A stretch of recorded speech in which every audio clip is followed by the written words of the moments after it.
بسم اللہ الرحمن الرحیم۔ حضرت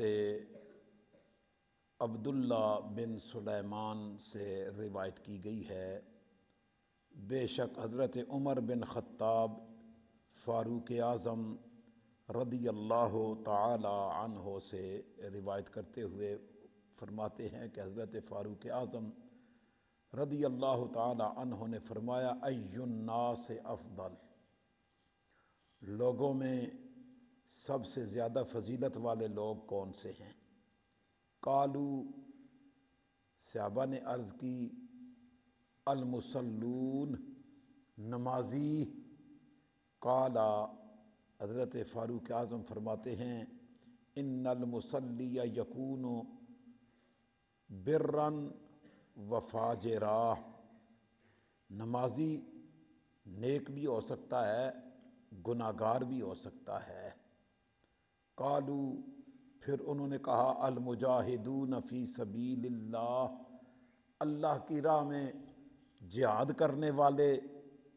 قالا، فاروق اعظم فرماتے ہیں، ان المجاہد یکون برا و فاجرا، مجاہد بھی نیک اور گناہ گار ہو سکتا ہے۔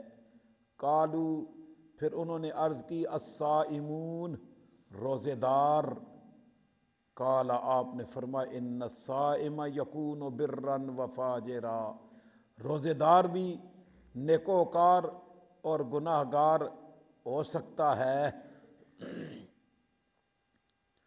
من عمرہ لیکن الورع فی دین اللہ یستکمل طاعت اللہ، فرمایا کہ نمازی، مجاہد فی سبیل اللہ، روزے دار، یہ نیک بھی ہو سکتے ہیں، گناہ گار بھی ہو سکتے ہیں۔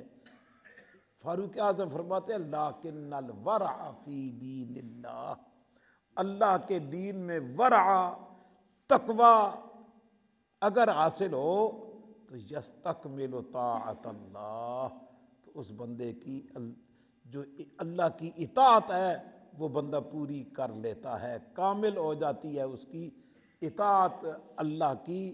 جو بندہ ورع اختیار کر لیتا ہے، تقوی اختیار کر لیتا ہے، تو اس کو یہ لوگوں میں سب سے زیادہ فضیلت والا ہے۔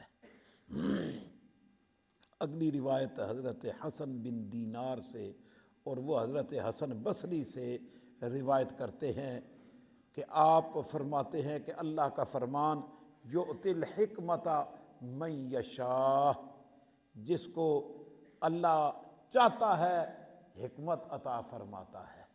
اللہ کی چاہت پر یہ رب نے رکھا ہوا ہے کہ جسے چاہے حکمت عطا فرما دے۔ تو قالا، حضرت حسن بصری فرماتے ہیں، اس حکمت کے عطا کیے جانے سے مراد الورع، تقوی ہے، کہ اللہ جسے چاہتا ہے ورع عطا فرما دیتا ہے، اور جسے چاہتا ہے وہ اس سے محروم رکھتا ہے۔ تو اس لیے فرمایا کہ جو ورع ہے یہی اللہ رب العالمین کی طرف سے بندے کو ملنے والی حکمت ہے۔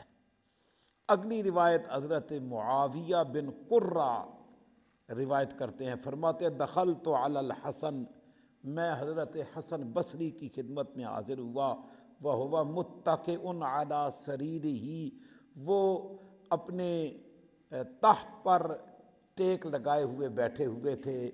فقلت، میں نے عرض کی، یا ابا سعید، اے ابو سعید، ای الاعمال احب الی اللہ، اللہ کی بارگاہ میں سب سے پسندیدہ اعمال کون سے ہیں؟ قالا، فرمایا، الصلاۃ فی جوف اللیل، نصف لیل، رات کے نصف میں نماز ادا کرنا۔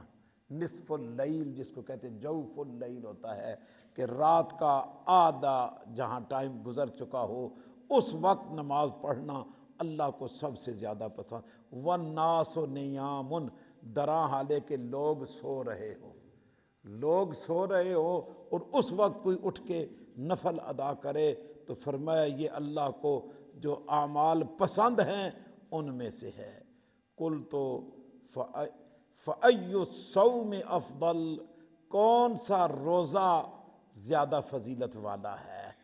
قال فی یوم صائف، فرمایا گرمی سخت ہو اور اس دن بندے نے روزہ رکھا ہوا ہو تو یہ روزہ سب سے زیادہ فضیلت والا ہے۔ کل تو فرماتے ہیں میں نے عرض کی فَأَيُّ الرِّقَابِ افضل، کون سا غلام آزاد کرنا فضیلت والا ہے؟ قال، فرمایا انفسها عند اہلها واغلاها ثمنا، فرمایا جو اپنے آقاؤں کے نزدیک بہت نفیس ہو اور جس کی قیمت سب سے زیادہ ہو، وہ غلام آزاد کرنا سب سے زیادہ فضیلت والا غلام آزاد کرنا ہے۔ کل تو فرماتے فما تقول فی الورع، پھر میں نے حضرت حسن بصری سے عرض کی ورع کے بارے میں آپ کیا فرماتے ہیں؟ قال، حضرت امام حسن بصری رحمہ اللہ فرماتے ذاک رأس الامر کلہ، ذاک رأس الامر کلہ، فرمایا یہ تو ہر کام کی اصل ہے۔ ورع یہ ہر نیکی کے کام کی اصل جو ہے وہ ورع ہے، وہ پرہیزگاری تقویٰ ہے کہ بندہ کوئی بھی کام کرے اس میں ورع ملحوظ ہونا چاہیے کہ اسے اس سے تقویٰ حاصل ہو جائے، پرہیزگاری حاصل ہو جائے۔ تو یہ جتنے بھی اعمال ہیں ان میں سب سے اوپر کے درجے پہ ورع ہے۔ اللہ کریم ہمیں ورع حاصل کرنے کی توفیق عطا فرمائے کہ ہمارے نامہ اعمال میں کیے جانے والے جتنے اعمال ہیں ان اعمال میں ورع کا مقام سب سے بلند ہے۔ تقویٰ اور پرہیزگاری جس کو ہم کہتے ہیں یہ سب سے اعلیٰ مقام پر ہے، تو اس لیے ہمیں چاہیے کہ ہم اپنے اعمال میں ورع کو پیدا کریں، اور یہ ورع جو ہے تقویٰ، یہی اصل ہمارے اعمال میں اللہ رب العالمین کی بارگاہ میں مقصودی چیز یہ ہے کہ ہمارے اندر تقویٰ پیدا ہو، ورع پیدا ہو، اور یہ تقویٰ اور ورع یہ اللہ کے حضور کیے جانے والے اعمال میں انتہائی خلوص کے ساتھ کیے جانے والے اور توجہ الی اللہ کے ساتھ کیے جانے والے اعمال سے حاصل ہونے والا ہے۔ جس بھی کام میں اللہ کی رضا مطلوب ہو کہ میرا رب مجھ سے راضی ہو جائے، بس اس سے ورع حاصل ہوتا ہے۔ اللہ پاک ہمیں کامل تقویٰ اور پرہیزگاری نصیب فرما دے۔ وما علی الا البلاغ